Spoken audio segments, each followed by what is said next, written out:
अस्सलाम वालेकुम, मैं हूं फैसल अली और आप मेरा यूट्यूब चैनल देख रहे हैं। एक बड़ी डेवलपमेंट इस वक्त आर्मेनिया में हो रही है, जहां आर्मेनिया की हुकूमत जो है सदर और वज़ीर-ए-आज़म के दरमियान बड़ी क्लैशेस सामने आ रही हैं। इन क्लैशेस की बुनियादी वजह बनी है वहां की फ़ौज। ये फ़ौज इन क्लैशेस की वजह क्यों बनी है और आर्मेनिया और आज़रबाईजान का जो तनाज़ा था नगोरो कराबाख पे, ये 6 महीनों तक जारी रहने वाली इस जंग में तुर्की और ईरान का क्या रोल था और इसराइल कितना इम्पॉर्टेंट था, और इस वक्त क्या वजह बनी है कि आर्मीनिया के वज़ीर-ए-आज़म ने अपने ही मुल्क के आर्मी चीफ को बरतरफ करने के अहकामात सादर किए हैं। इस तमातर मामले के बारे में आपको ये बताएंगे और ये बताएंगे कि इस वक्त आर्मीनिया के सदर किस तरह से दीवार बनकर आर्मेनियन वज़ीर-ए-आज़म के सामने खड़े हो चुके हैं कि वो किसी भी सूरत में अपने मुल्क के आर्मी चीफ की बरतरफी के अहकामात पर सिग्नेचर नहीं करेंगे। इससे पहले हम आगे बढ़ें, अगर आप हमारे चैनल पर नए हैं तो चैनल को सब्सक्राइब करें, वीडियो को लाइक करें और बेल आइकन ज़रूर दबाएं ताकि आप आने वाली अपडेट से आगाह रह सकें। ये एक बहुत बड़ी डेवलपमेंट है इस वक्त जो आर्मेनिया से सामने आ रही है, और आर्मेनिया की आवाम जो है इसमें एक गम व गुस्सा पाया जा रहा था, क्योंकि 6 माह तक जारी रहने वाली जो जंग थी आर्मेनिया और आज़रबाईजान के दरमियान नगोरो काराबाख के मुतनाज़ा इलाके पर, यहाँ से बड़ी सुबकी हुई, बहुत बड़ी शिकस्त हुई आर्मेनिया को। और इस शिकस्त की बुनियादी वजह ये थी कि आर्मेनिया के पास कोई बहुत बड़ी मिलिट्री सपोर्ट नहीं थी, बहुत बड़े ताकतवर ममालिक नहीं थे जो इसकी सपोर्ट कर रहे थे। एक चीज़ बड़ी इंपॉर्टेंट है, आपको आर्मेनिया और आज़रबाईजान की इस जंग से आपको मुख्तलिफ ममालिक, जो आमतौर पर आपको ये लग रहा होता है कि ये मुस्लिम अक्सरियती मुल्क है, ये अपने मुस्लिम अक्सरियती मुल्क को ही हमायत करेगा, या इसमें मखसूस स्कूल ऑफ थाट शिया या सुन्नी स्कूल ऑफ थाट के मुल्क हैं जैसे ईरान के बारे में कहा जाता है, और ये शिया स्कूल ऑफ थाट से तल्लुक़ रखने वाले मुल्क को ही सपोर्ट करेगा। लेकिन आर्मेनिया और आज़रबाईजान की जंग में आपको ईरान, तुर्की और इसराइल का एक बड़ा डिफरेंट रोल नज़र आएगा जो आम तौर पर नहीं होता। सबसे पहले तो आपके लिए ये जानना ज़रूरी है कि आर्मेनिया में इस वक्त फसादात और वहाँ के वज़ीर-ए-आज़म के ख़िलाफ़ वहाँ की अपोजिशन क्यों सरापा एहतजाज है, और यहाँ मौजूद आर्मेनियन वज़ीर-ए-आज़म ने वहाँ के आर्मी चीफ को बरतरफ करने के अहकामात क्यों जारी किए हैं, और आर्मेनिया के सदर ने इन अहकामात को मानने से, इन पर सिग्नेचर करने से क्यों इनकार किया है। एक बड़ी बुनियादी वजह है, जब 6 महीने तक आर्मेनिया और आज़रबाईजान के दरमियान ये जंग जारी रही तो एक बड़ा नुकसान आर्मेनिया का हुआ, जहां इनके 6000 के लगभग लोग मारे गए, जिसमें बड़ी तादाद इनकी आर्म्ड फोर्सेस की थी। फिर नगोरो काराबाग जैसा एक बड़ा इलाका वो आर्मेनिया के कब्ज़े से चला गया आज़रबाईजान के पास। इसके बाद आर्मेनिया की जो आवाम थी इनमें बड़ा गम व गुस्सा था, क्योंकि 11 जनवरी 2021 को आर्मेनियन वज़ीर-ए-आज़म और आज़रबाईजान के जो वज़ीर-ए-आज़म हैं,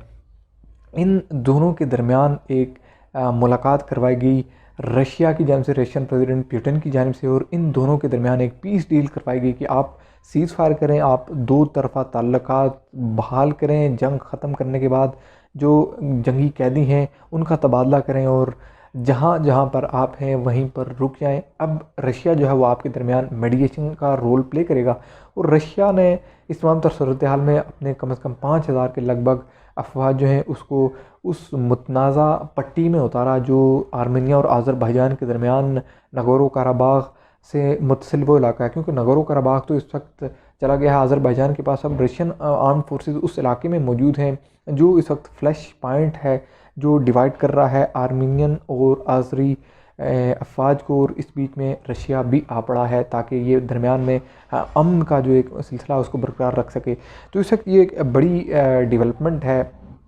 आपके लिए ये जानना ज़रूरी है कि इस जंग में ईरान ने आर्मेनिया को सपोर्ट क्यों किया। दूसरी जानिब आज़रबाईजान एक ऐसा कंट्री है जिसकी मोस्टली पॉपुलेशन शिया है, शिया अक्सरियती मुसलमान मुल्क है। दूसरी जानिब आर्मेनिया है जो जहाँ पर मुस्लिम मेजॉरिटी भी नहीं है, और यहाँ पर क्रिश्चियनिटी है, यानी ये क्रिश्चियनिटी पे मबनी एक मुल्क है, यानी क्रिश्चियन मेजॉरिटी में है यहाँ पर। और ईरान ने आर्मेनिया को सपोर्ट किया। आप यकीनी तौर पर जानकर हैरान होंगे क्यों सपोर्ट किया। इसकी बड़ी वजह ये थी कि दूसरी जानिब आज़रबाईजान को सपोर्ट किया तुर्की ने और उसके साथ साथ इसराइल ने। अब इसराइल जब आज़रबाईजान को सपोर्ट करेगा तो डेफिनेटली ईरान ने सपोर्ट करना है आर्मेनिया को। एक इंटरेस्ट की बात है, एक पॉलिटिकल जो ग्लोबल पॉलिटिक्स में ईरान इसराइल के अगेंस्ट कर रहा है उसने डेफिनेटली यहाँ पर आर्मेनिया के हवाले से करना था। फिर वहाँ पर आप देखेंगे तुर्की और इसराइल जो इनके यहाँ पर आपको बड़े रिजर्व से रिलेशन आपको नज़र आते हैं। यूँ तो इनके सफारती ताल्लुकात भी पस पर्दा चल रहे हैं, इनके सफारत खाने भी मौजूद हैं,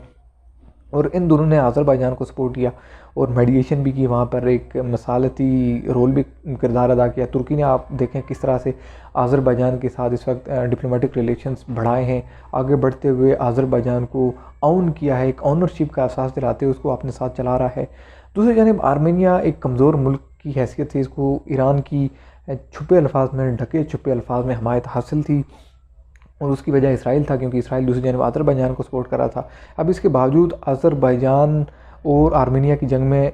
ईरान के लिए आर्मेनिया इम्पॉर्टेंट इसलिए भी था कि अगर आप कैप्शन सी जो है उसको देखें तो ये एक बड़ा इम्पॉर्टेंट सी है, और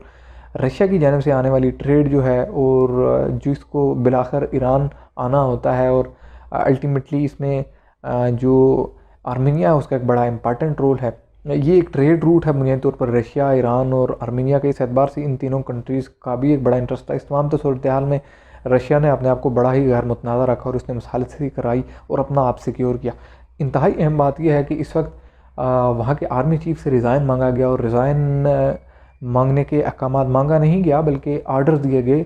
PM की जानिब से। जो आर्मेनिया के प्राइम मिनिस्टर हैं यानी वज़ीर-ए-आज़म हैं, इन्होंने ये ऑर्डर दिया वहाँ के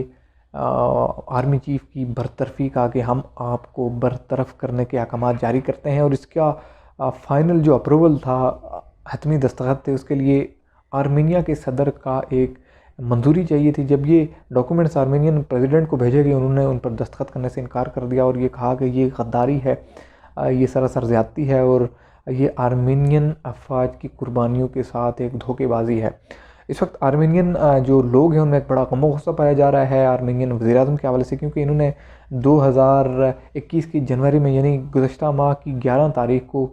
अपने हरीफ मुल्क यानी अज़रबैजान के वज़ीर-ए-आज़म के साथ मिलकर पुतिन की मौजूदगी में, रूस की मौजूदगी में एक पीस डील साइन की, जिसको आर्मेनिया के लोग, आर्मेनिया की अफवाज एक गद्दारी और धोखाधड़ी से ताबीर करते हुए इस वक्त सरापा एहतजाज हैं। इस वक्त आर्मेनिया की जो मिलिट्री है उनकी जानिब से जो स्टेटमेंट सामने आ रही हैं, उनकी जानिब से आर्मेनिया के वज़ीर-ए-आज़म को बरतरफ होने के अहकाम दिए जा रहे हैं। यानी आर्मेनिया की इस वक्त जो फ़ौज है, जो वहाँ के आर्मी चीफ हैं, वो ये कह रहे हैं कि आर्मेनियन वज़ीर-ए-आज़म जो है उनको मज़ीद